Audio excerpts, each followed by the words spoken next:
आप देख रहे हैं डायमंड एमपी न्यूज। नमस्कार, डायमंड एमपी न्यूज में आपका स्वागत है। उज्जैन के एक युवक ने मां के प्रति श्रद्धा की एक अनूठी मिसाल पेश की है। युवक ने अपने शरीर की चमड़ी से चप्पल बनवाकर अपनी मां को भेंट कर दी। बेटे के इस बलिदान को देखकर परिजनों की आंखों से आंसू निकल आए। दरअसल हुआ यूं कि प्रॉपर्टी कारोबारी रौनक गुर्जर अपने घर के पास भागवत कथा करवा रहा है। दोपहर में जब वह भागवत कथा के मंच पर पहुंचा तो अपनी मां निरोला गुर्जर को अपनी जांघ की चमड़ी से बनी हुई चप्पल भेंट कर दी।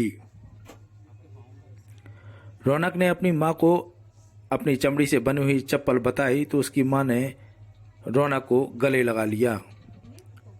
रौनक ने कहा कि उसने रामायण में पढ़ा है कि मां के लिए अपनी चमड़ी से भी खड़ाऊं बनवाओ तो कम है, इसलिए उसने मां को बिना बताए प्रण किया और अपनी चमड़ी निकलवाकर चप्पल बनवाई।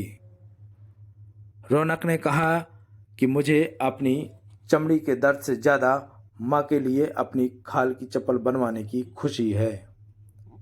उसने कहा मां ही उसकी भगवान है। मां निरोला गुर्जर ने कहा कि मैं भाग्यशाली हूं जो मुझे रौनक जैसा बेटा मिला है। ने जब ऐसा किया कैसे पता चला और क्या? हमको तो अभी इसको हमने स्टेज पे देखा जब पता चला, नहीं तो हमको पता ही नहीं था। सुबह से इसको दर्द वर्द था तब भी पता नहीं था हमको, और हमको ऐसा लग ही नहीं रहा था कि ऐसा करे। इतना बड़ा त्याग किया है, क्या मानते हैं आप इसको? इस तरह के बेटे ऐसा बेटा भगवान सबको दे, बस सबको ऐसा बेटा मिले भगवान, सबको ऐसा बेटा दे भगवान सबको। क्या किस तरीके से आपको ये मन में सूझा कि हाँ इस तरीके से भी हम कर सकते हैं? मैं कई विगत वर्षों से रामायण जी का अध्ययन करता हूँ। मैं रामायण जी सैकड़ों बार अवध भाषा में और हिंदी भाषा में भी पढ़ी है। उसी में राम जी की जगह या अपनी माता के लिए कि मैं अपनी माँ को, कोई भी व्यक्ति अगर राम जी के शब्द हैं कि अपनी माँ को अपने चमड़े की खड़ाऊ पहना दो तो भी कम है, तो मुझे लगा मेरी माँ को कहना चाहिए। राम जी मेरे प्रेरणा स्रोत है।